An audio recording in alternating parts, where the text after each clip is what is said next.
Welcome to the News9 Mediaverse, and you are watching On Point with me. In today's edition, we will discuss how worsening civil war in Myanmar is causing a refugee crisis in Mizoram. Can the internal conflict in Myanmar have repercussions on India's security, especially in Northeast? Does the porous border also increase the risk of drugs and armed trafficking into India? Before I take you to these subject matter experts, let me take you through the details of this story. And the details are very, very simple, very clear. Let's look into what this war is all about. Let me take you through the map. This is the map. This is the Myanmar. There are more than 40 ethnicities. But primarily, my concern is to tell you why this war, which is taking place with insurgents of the Myanmarese army, is important. This is India. Now, this is the state of Mizoram. This is the state of Mizoram. Now, the dominant group in Myanmar is Burman, which is called Myanmar also. This is the Chin group. That is where the Myanmarese army is having an operation. And then this is the Rakhine group.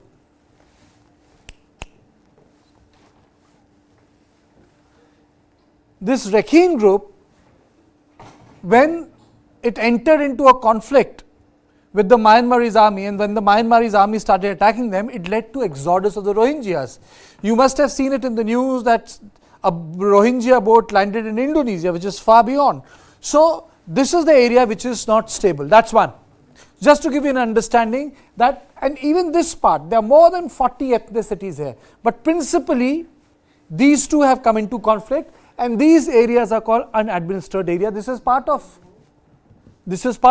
Burma. But I have just focused on the three. Let's move our graphics. And let me take you to the other plates.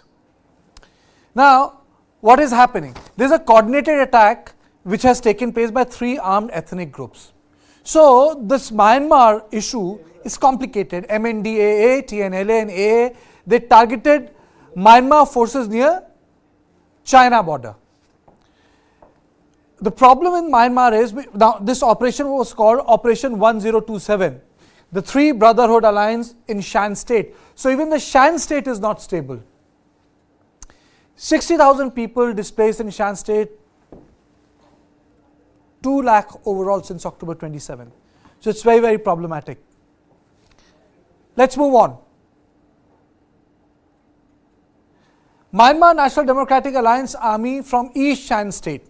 So there are multiple armies which are in operation. There are multiple armies that are in operation against the Myanmar state. The issue in Myanmar is that the army holds the center together. Now most of them are challenging the writ of the armed forces. If armed forces collapse, Myanmar has a problem.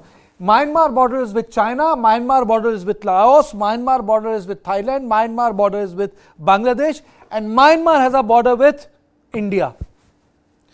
It shares border with Arunachal Pradesh, it shares borders with Nagaland, Manipur and Mizoram. Moving forward. Now, these are the traditional areas from which Myanmar army had problem for. When I use the word problem, Myanmar could not bring together these ethnicities. Shan is an ethnicity. Now, Rakhine is another ethnicity. When we say the word Rohingya, it can also be used in plural. So, all these areas are pitted against Myanmar.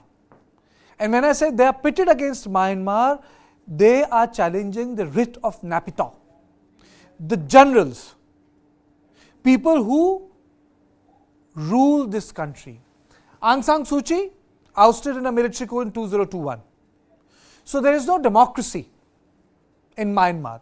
And whatever the constitution which they tried to create was very limited in nature. Nationwide protests have taken place, but then the democratic roots are not very, very strong in Myanmar. Political parties formed the NUCC to seek democracy, but then army is in power. But what's really challenging their power is not the democratic parties or the people who want democracies. These are powerful armies run by Today, drug kings, you had those northern areas which were run by communists, but now these are run by drug kings, and China has a great influence over these armies. So that is the big problem. The people who should be challenging the army are not powerful, and those who are challenging the army may end up creating problem for the entire Indian neighborhood. So moving forward, now some of the 5,000 Chin refugees have returned to Myanmar, but lot of Chin refugees are still in India. Even army personnel had to leave Myanmar, and they had to take refuge. 8,000 of the 40,000 refugees from Myanmar have gone back. But the fact of the matter is that, so many people came to India. It affected the politics. Chinns and Mizos are ethnically related. But then the porous border and the free movement of people is having an impact. It's having a financial impact. You have to provide for them. You have to feed them. You have to give them a place to stay. You have to follow certain UN conventions. And fences don't work. It's a porous border. You can't fence areas like these.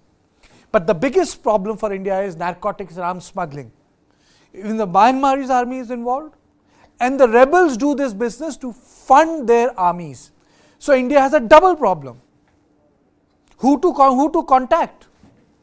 And I am saying this as a matter of fact. You have a good relationship with Naypyidaw, then you have a problem with these rebels on borders. You try to accommodate the rebels, the Naypyidaw has a problem. So, and India has rationalized its relationship with Myanmar, and Myanmar is a very important partner when it comes to peace in Southeast Asia. But before I move any further, let me play out the bite of the Chinese Ministry of Foreign Affairs. It's not a domestic story. It's a story which is having repercussions globally. Since the start of the conflict in northern Myanmar, China has been playing a constructive role in its own way to promote peace talks and urge relevant parties to put the interest of the people first, ceasefire and end war as soon as possible, resolve differences through dialogues and consultation, and avoid escalation. Out of humanitarian concern, we have devoted enormous human, material and financial resources to keep the major border crossing open, properly settle and coordinate with Myanmar to assist war refugees, and actively assist third country nationals to evacuate via China. We hope that all relevant parties can work with us towards the shared goal and help Myanmar return to peace and stability at an early date. I also have the bite of the man responsible for the police function in Mizoram. Refugees, I'll play them out later. But I'm very happy to inform you that Ambassador Suresh Goyal joins us. Suhas Chakma, Director Rights and Risk Analysis, joins us. Major General Zuf Katoj joins us. Shada Prasad, former DGP Assam, joins us. Let me straight away go to Ambassador Goyal. My question to you is, India has had a complicated relationship with Myanmar. Today, India is facing the brunt or the heat of two insurgencies on the border. One is the Rakhine, where the Myanmarese army carried out operation. Now it's at the other side, which is the Chin. And most of our important investment projects are in the rebel-held territories. Your opening comments, sir. Thank you very much and good evening. I was listening to your analysis and the presentation, which was beautiful, right on the mark, with the one slight exception, at least in my thought. The fact is that the government of India has had a comfortable, not really a great relationship, but we have worked very well with the government in Naypyidaw, simply because till some time ago, the army in Naypyidaw had control over the rebel groups to the extent that we needed their cooperation in controlling insurgencies in our own border areas, and that cooperation was really a must. But the situation seems to have now changed. The situation now is, as you described very clearly, is that both the army and the ethnic armies, the ethnic insurgents, they are at loggerheads. Earlier, China used to basically again support the army rule in Naypyidaw simply because of to control the insurgencies, which also goes into China, and to basically have a control over the different kinds of trades in the border areas. Now, according to the signals that I got a few days ago, even China seems to be turning the army. They allow these insurgent groups to run over the army camps, unlike the earlier days when they would actually control these insurgent groups and not allow them to run over the army camp. That has changed. So what we are now witnessing in Myanmar is really I think, a very significant confrontation between the army and the insurgents, where for the first time China is not taking side. What do we do? I Ambassador think. Goyal, sorry, I'm interjecting. There's a question which I want to ask you. Yes. The little bit of research I did, the little book, the books I read, I realized that the northern areas, which during the colonial times were rendered or read as unadministered, Yes. and subsequently the communist rogue armies had taken over, there was some sort of an understanding between them and the Myanmarese army. Why this understanding could not be reached with the Rakhine and the Chins when they had this sort of understanding in those northern areas where their writ ran? But why not here? That slightly, is it because of the ethnic issues, because they are also ethnically different, majority of them Christians? What is the issue that on the Indian border that it has become so intense, and the sort of their I would say proclivity to use both artillery and air force on the rebels, which I again thought is very, very distinct. They have used both artillery and air force. On the eastern border to the south, the reason was not quite difficult to understand. Right from the beginning, China has been encouraging insurgencies in the Indian border areas in Manipur, Mizoram, Nagaland, etc. Those would not have actually functioned without Chinese support. And the Chinese had found that these groups in the border areas of India in Myanmar were a useful instrument for them to work with the insurgencies in India. On the other hand, China obviously was more interested in controlling the insurgencies there on the border areas for their own security. And therefore, the two different kind of approaches, I would say. Okay, let me go to Mr. Chakma.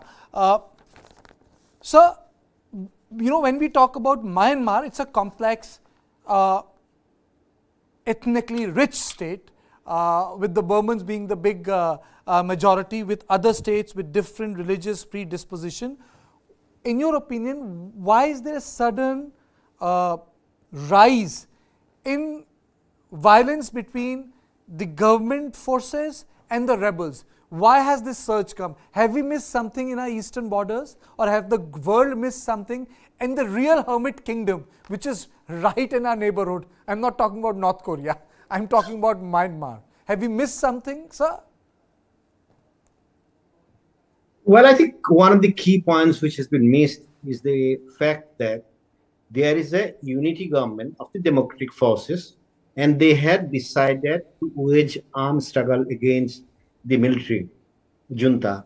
And in the beginning, I don't think anybody had taken them seriously, and everybody has dismissed them, and everybody actually was willing to work with the juntas in Naypyidaw. But the situation had changed simply because of the fact that none of the ethnic groups who can get any kind of rights from the junta. So they have been united. And of course, because they have been united, they have been putting substantial amount of pressure. And I'm quite sure that they have access to a large number of armories and etc. I think the policy of the government of India has been usually dealing with the junta.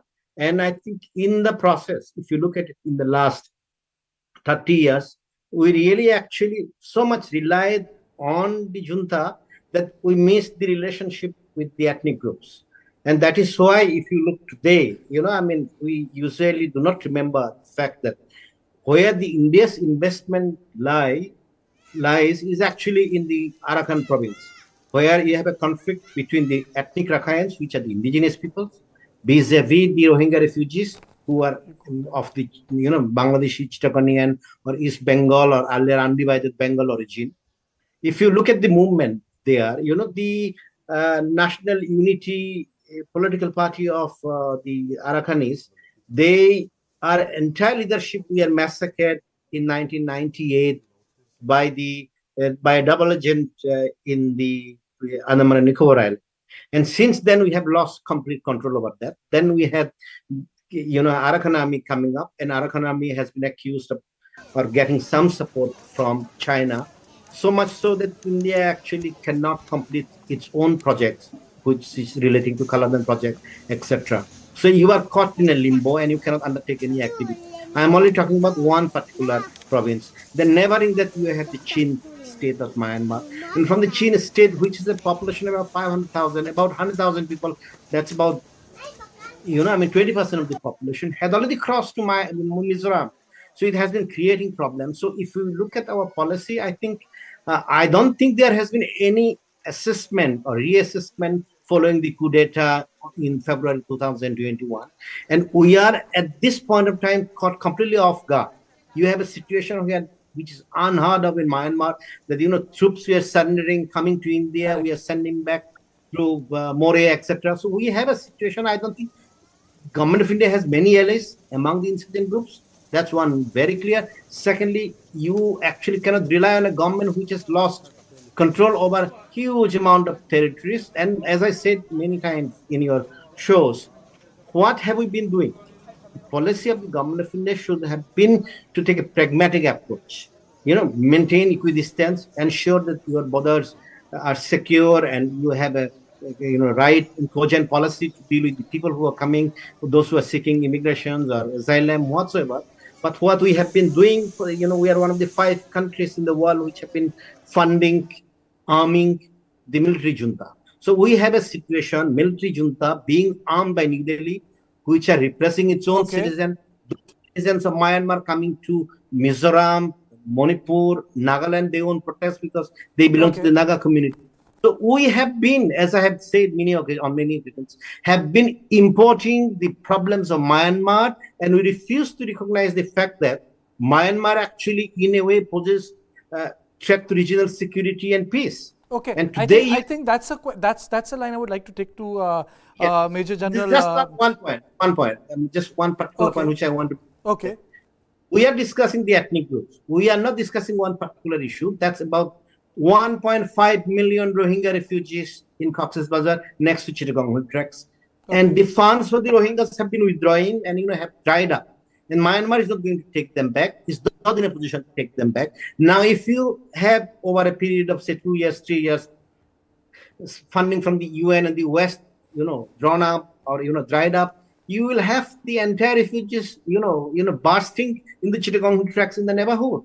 And by arresting few of the people, those who are engaged in trafficking, I don't think you are going to resolve the problem. So it's a massive regional security issue. I think, I think you make 2 points. No, you make 2 points. I'll take this to Major General Dhruv Katoch and then go to Mr. Sharda Prasad. So have we really imported the problem? Isn't that a devil's choice, You have to engage with the neighboring country to keep your border stable. But the fact of the matter is that the internal dynamics of the military are very less, it's almost like North Korea. You don't know which faction, which generals, which people, which clan is ruling. The democratic forces are very weak. And then the sort of relationship which the generals have with the neighboring countries is very, very obtuse. It's not transparent at all. General Katoch. Thank you, Kartikeya. You see, earlier, when the military junta was ruling, that is prior to the present coup, India did not have a good relations with Myanmar. And what happened was the Chinese gained a great deal of influence. Now, I think that was a mistake which we made. We have to deal with whichever government is in power in Myanmar. If it is a military, we'll deal with the military. If it is a democratic alliance, we'll deal with the democratic alliance. But to say that because it is a dictatorship and we will not deal with them, I think will be very detrimental to India's national interests. That is one. Number two, as far as the Rohingyas are concerned, You see, they were in the Rakhine state, and they have never been able to live with the Myanmaris in peace. They wanted a separate Muslim country for themselves. And the Myanmaris weren't going to accept it. So there was a conflict, and most of them have been driven out. Now, that is basically the problem of Bangladesh. But Bangladesh has been smart. All these refugees, the Rohingyas who have come to Bangladesh, a very large number has also been shunted out to India. So we need to be careful that we don't take in any more. The third point I wish to make, I have served in these border areas for 2 years. Of course, that is about 2 decades ago. But the terrain hasn't changed. The hills haven't changed. The rivers haven't changed. Those are very, very difficult areas. And at that point of time, I had made a statement that the military junta does not have the capacity or the capability to deal with all the insurgent groups. Now that situation hasn't changed. It requires tremendous amount of manpower to actually border these areas, to patrol these areas, and to ensure that no insurgents are there. Okay. So even when India gives help from our side, Myanmar cannot do it from their side. And the last point I wish to make, whenever pressure was put on Myanmar, for the Myanmar army, on the insurgents, those groups would just get into India. I have met with the Chin commander, the commander-in-chief, in 2001. And he actually requested for help. He says, when we run this side, don't throw us back. Now, I told him, I said, that we can't do, but okay, we will try to do something else. The point is, if there was any operation taking place in India, those Chins will simply move back to Myanmar and vice versa. They live in the border edge. So this, we have to deal with the Myanmarese government. It is the Junta party in power. I beg your pardon, the Junta in power. We will deal with them. We will maintain good relations with Aung San Suu Kyi, I think to the best of our ability, to the various groups which are fighting. But I'm afraid it's a very difficult diplomatic task. And sooner rather than later, this is going to slip into civil war. One last point as far as China is concerned. You see, China may like to stoke violence in these areas. But the more violence China creates, they're creating a problem also for themselves. Because their corridor is also getting affected. So China will be circumspect as to the extent which they go to. And they will not really go to such extent that will hurt their own interest. Mr. Prasad, there was an article which I was reading. The Myanmarese army had deployed their artillery and air force. When you do that, one of the observation was that it also reflects very poorly on the infantry divisions, which is like the close combat which takes place when two armies come into contact. The Myanmar army is weaker in that front. That is why you rely on air force, you rely on artillery. And this artillery and air force usage has increased. It has not come down. You see, the Burmese government, Myanmarese government had always very poor control over the border areas. Whether it was with Nagaland or with Manipur or Mizoram, the control was always very, very loose. So whenever they had to fight the rebels or insurgents, the only way was they were going in an expeditious form. In expedition form, that means they make a thrust, destroy things, and then come back. Now that on the ground becomes very difficult. So that's why they are taking support of this type of power, whether it is on the ground power, whether it is the air power. But then the distressing thing is that this is affecting the civilians, because whether it is artillery or whether it is air power, it's not going to distinguish between the rebels and the civilians. Earlier also, they had destroyed the entire village and burnt out the entire area. Same thing they are doing again. Now, point is, why this time? Now, look at such an opportune moment. It's the dry season. And next wet season will start only in around February or March. So this window is available for launching operations. So that is what they have done. And they will go all out for launching operations and trying to win over the area. As far as our rebel groups are there, the Myanmarese rebel groups, just a matter of convenience. They have come together. Each one is actually looking for increasing their area of influence, and they will try to do that in this particular operation 1027. Never think that it's a operation which will be always. I mean, rebels will be together. I had experience of these rebels firsthand, and they are never together because their ideologies are different. And basically, almost going as if there is no ideology. Political ideology is no longer there. It's a area influence, and they try to make their own area and create their own outfits. Basically, they are also commercial operators. I mean, they give training, whosoever wishes to training. They grow narcotics, whoever wishes to take them, and do all sorts of illegal activities. So dealing with them is not easy, and Okay. I'm sorry that we had to have this problem on our border at a time when Manipur, there are issues with us ourselves. Then Mizoram had just gone for the elections and all, nothing very clear. So our borders also, within ourselves, we have some issues to tackle. So at this time, if the Myanmar's army or military has taken over that area for operations, then obviously we have to have this, you can say, whatever comes out from there You and know, tackle it. yeah, Mr. Thank Chakma you. had made a point. I would like to come back to it. Are we importing Myanmar's problem? But before that, let me show my viewers the map of Myanmar so that they have a basic idea of Myanmar's complexity. The ethnicity. Let me take you through the map. If you look at this map, it gives you a broad idea. There are a number of other ethnicities. My screen would have run short of it. That is why I have not been able to put all of them together. But basically, the Rakhine state, the Chin state, the Burman, state, the areas, the Burman, the Shans, the Karens, and you have Mons and other ethnicities. You have sub-ethnicities, but to describe you, this is the southern Irrawaddy basin, which constitutes the core of Myanmar. Which then they have changed the name from Burma to Myanmar, but they are replaceable. One and the same thing. It represents like Persia. Persia was renamed Iran. So this is the complexity.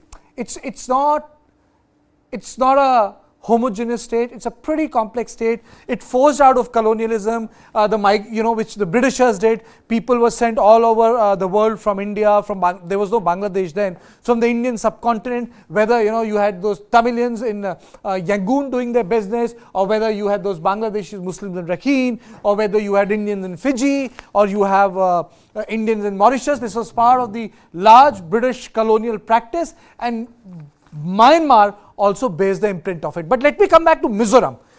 The impact of this is also having Mizoram. Let me contextualize my debate and let me play out the bite of the DGP of Mizoram and the refugees who were there, so you have an idea that whatever is happening in Myanmar, India does not remain untouched. In fact, it's the most affected. Other areas are also affected because of the instability, lack of governance. There's a human trafficking issue when it comes to Thailand. Those are other stories, but today I'm going to talk about India. Let us play out all those bites. Last week, there was a major fight between the rebel forces and the military junta in Myanmar, leading to overrun by rebels some of the camps of the Myanmar army. Also, there was, because of the fight, a large number of villagers of the Khomoi village next to Zokothar have crossed over into India temporarily. And there have been two major camps which were overrun, and because of that, around 75 Myanmarese army personnel had entered into Mizoram, and we have provided them we have rescued them and also handed over them to our border guarding force of Assam Rifle, and they have been taken back into Myanmar. Regarding the refugees, most of them have returned who have come last week. Some of them are still there because of the lurking fear in their villages, but situation is much better now. So the Mizoram police have deployed adequate security, and we are in coordination with the Assam Rifles have, as I've told you, rescued a number of persons. Plus, we have also admitted the injured in the local Champai hospital, and some of them have also been taken to the Aizawl civil hospital. And the security situation there remains slightly tense, but it is under control and there is no problem as of now. Ambassador Goyal, I think I need to ask that question. Is it correct to say that we are importing the Myanmar's problem in India? I know Suhas has made this statement, but this line stuck with me, so I'm taking it back to you. It happens to me, there's a point of if subject experts make, it, and if whether I agree or not, if it's important enough, I come back to it. No, when you say that are we importing Myanmar's problems into India, I really look at it from the point of view, what are Indian options and how does India deal with those options? The issue really here is not importing those Myanmarese problems. The issue really here is that those problems have existed forever, ever since our Indian independence. And the problems have been not of autonomy, ideology. You can deal with those. But here the problems simply have been the narcotic trade. You remember the Golden Triangle. This entire area of the bordering area has been really infested with the drug trade and the arms smuggling. And all these groups, Chin, Rakhine, etc., they find them rather lucrative. And that trade, and that's the reason that also because of the nexus developing between the rebels in India, the insurgencies in India, and the rebels in Myanmar, it became kind of a very, very profitable venture. And the only way to control this really is to control the rebel groups within Myanmar and stop this kind of a trade. Now, that's a tall order, given the kind of borders which exist.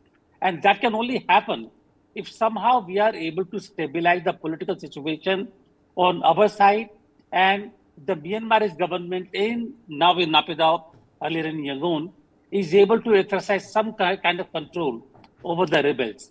But again, that's a very tall order. So I really think that this is a kind of a situation with which we may have to live for a long, long time. Or Suhas, is it because that India also suffers from unilateralism of the American policies of 1990s and 2000? Because it's not a secret that the wives of the American president also have a say when it comes to policy, and the sort of support structure they thought that the democratic subset would have in Myanmar didn't come to fore, and Americans 15 years ago created such a harsh regime whereby they disconnected the entire Myanmar from the banking regime. So you isolated it, and a neighbor like India has to bear the brunt. Because what do the generals do? They'll cut down the trees, they'll create a new capital, they'll have 8 lanes. But I have never seen such big roads in my entire life, the ones which I saw in Naypyidaw. I mean, it's a 20-lane highway in middle of a city, which goes from one empty building to another empty building. Well, I would say, see, New Delhi has to engage and has to constantly evolve its policies with respect to Myanmar. I think once coup d'etat had taken place, it is not to say that you do not engage with the junta. You have to engage with them. But I think we have to wait and watch to what extent we should engage with the junta. And once the opposition parties had formed People's Defense Forces and started the civil war by the democratic forces started it, then we had to anticipate that at some stage somewhere this will take some sort of time, and that is the reality which we are facing today. So my limited point is that of course we have to engage with the Myanmarese junta, but we have to remind ourselves that we cannot compete with China in terms of resources. And it is a known fact that the Chinese have been supporting the Arakan army. The Arakan army has been even using anti-aircraft guns and etc. The Myanmarese junta had gone on record about 2 years back accusing China of supporting the Arakan army. So at that stage, I think the engagement should have been limited. So that's what I was saying, that if we support the junta, which at this point of time looks like crumbling, which had never happened earlier, because they are losing more and more territories, then it basically means that the situation is going to change. That's one aspect. The other aspect which I was talking about, that we actually do not have a cogent policy. So we do not know how to deal with the Myanmarese asylum seekers. So if we have about 70,000 people at this point of time who have crossed the border, we have never documented them.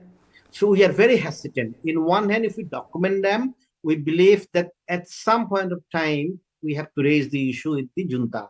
And junta doesn't appreciate that. So we basically leave them the way it is. So 70,000 people living in Mizoram is not an issue as far as the government of India is concerned, because the government of India is not even conducting the biometric data because of the non-cooperation from Mizoram government. So you have the entire state government, and Mizoram is not the only one. None of them willing to cooperate except Manipur, because they want to target the Kukis, and the ethnic groups who are coming from the other side of the border are basically the Kuki Chin origin. So if you look at the policy of the government of India, there is a paralysis. You do not know whether to document or not document, whereas we are keeping the Rohingyas. But the Mizoram is not cooperating, Mr. Chakma. They refuse to do biometrics on them. It is also Manipur. Yes, sir. It is also Nagaland. And if you ask the Nagas, the Home Minister on record, Minister of State for Home Minister of Nagaland on record, said we will not document. They are our people. So if you look at Delhi's policy today, what is your policy with respect to the people who are crossing over the border? The minimum thing you could do is, facilitate the process where they could claim asylum and etc. So, Mr. Chakma, going by your observation, Mr. Katosh, the majorities will become bigger majorities, and the minorities in the northeast will become smaller minorities. Because Naga is a majority. That's for me? Yeah, that's for you, General Katoch. Yeah, I think that is a very major problem in the northeast. You see, when you look at the population of Mizoram, Nagaland, Manipur is slightly more. They are very small states in terms of population. So once a large number of these people start settling in, and if they are given legal status, then over a period of time, they will displace the locals. So that is a very dangerous situation. And I don't blame the government of Mizoram for actually denying them that. But the other point, we need to document these people and ensure that they go back to Myanmar. Now, that is where cooperation with the Junta, the military Junta, becomes important, to create those conditions by which all these people who have become refugees in India, we send them back. The Rohingya problem, I'm afraid, is not going to be over. That is a totally different kettle of fish. But as far as the Chins and the others are concerned, I think we can handle it. The last point, I think, which we need to remember, you see, India is very strong on its Act East policy. And for our Act East policy, Myanmar is the gateway. We cannot afford to antagonize whichever government is there in Myanmar. And that is where the government of India and our diplomacy needs to work.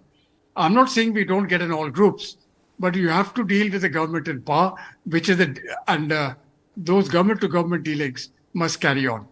Kartikeya.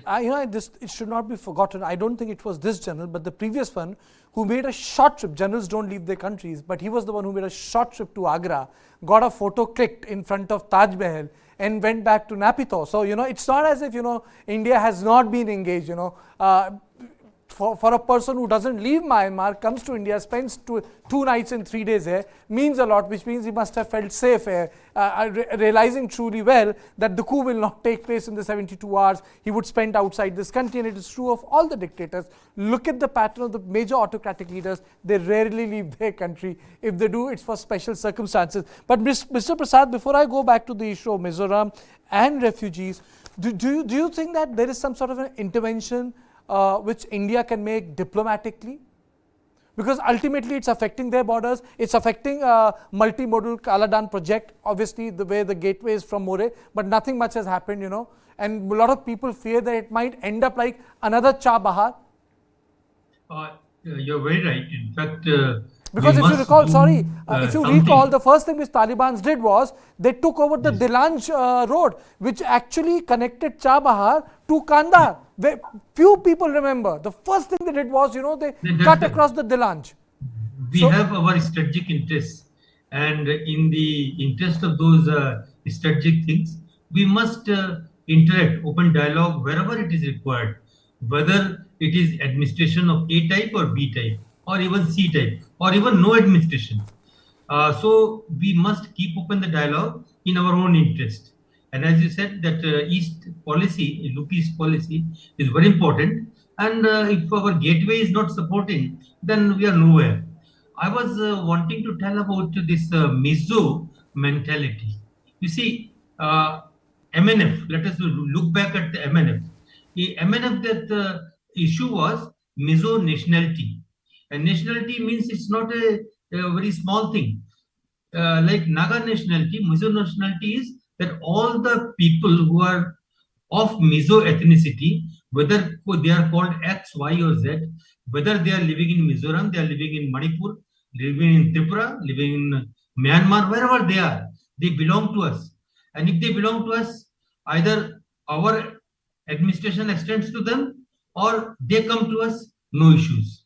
So point is, if that MNF nationality, Mizo nationality issue is again taken up, then we are into very serious troubles in times to come.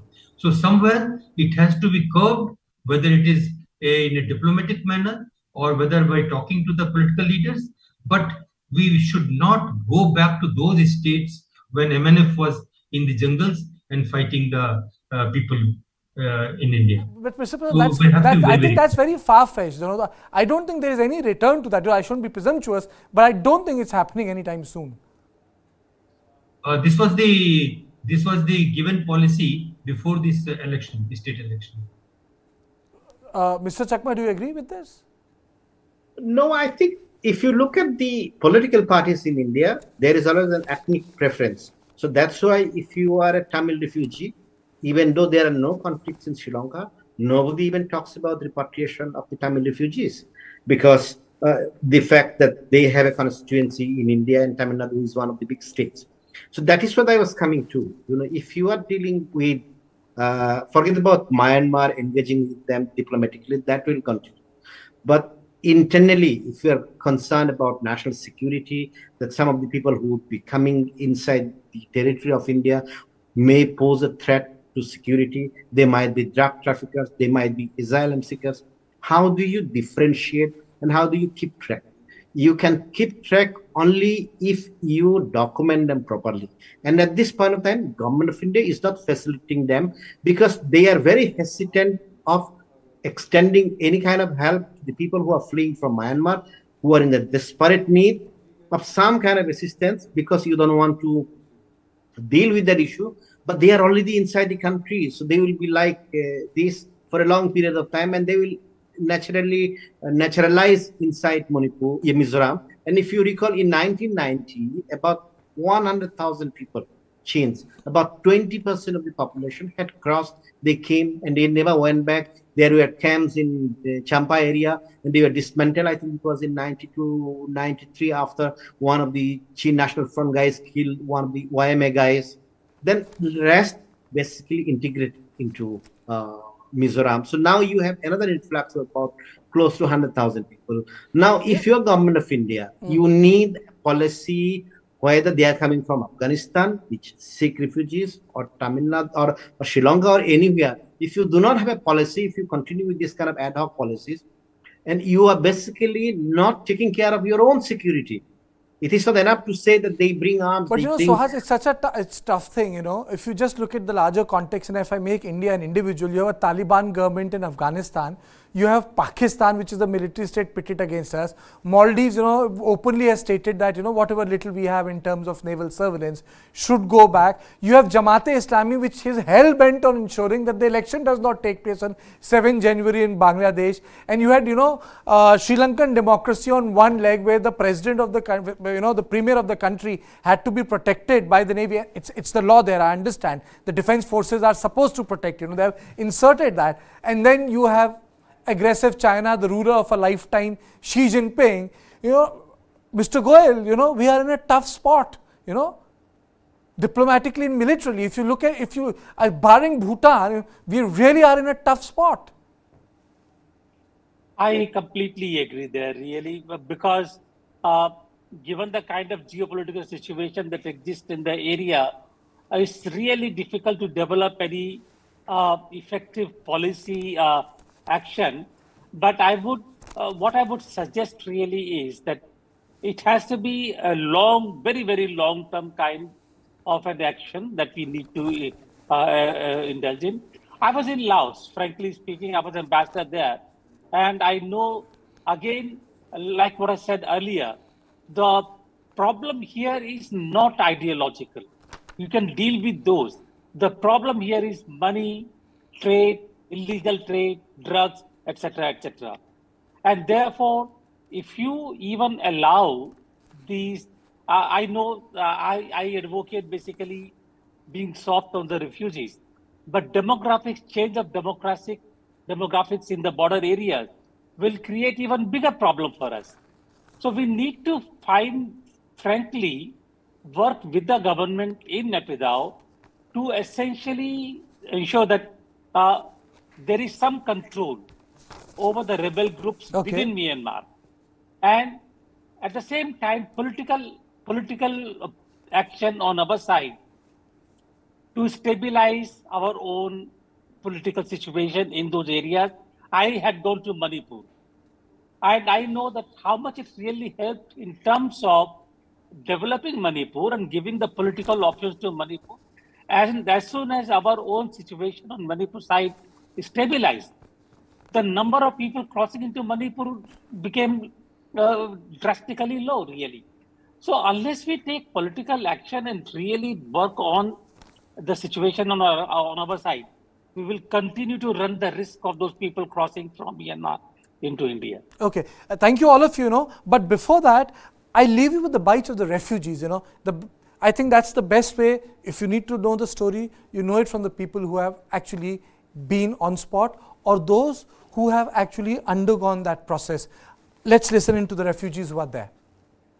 In that time, I was living in China. When I was there, they had so many problems, and the army, the military, we came to our village and just like go to one by one houses and knocking the doors and ask them to come out. Everybody, so some people are very scared and hiding inside the houses, even though they are breaking their door and let them to come out.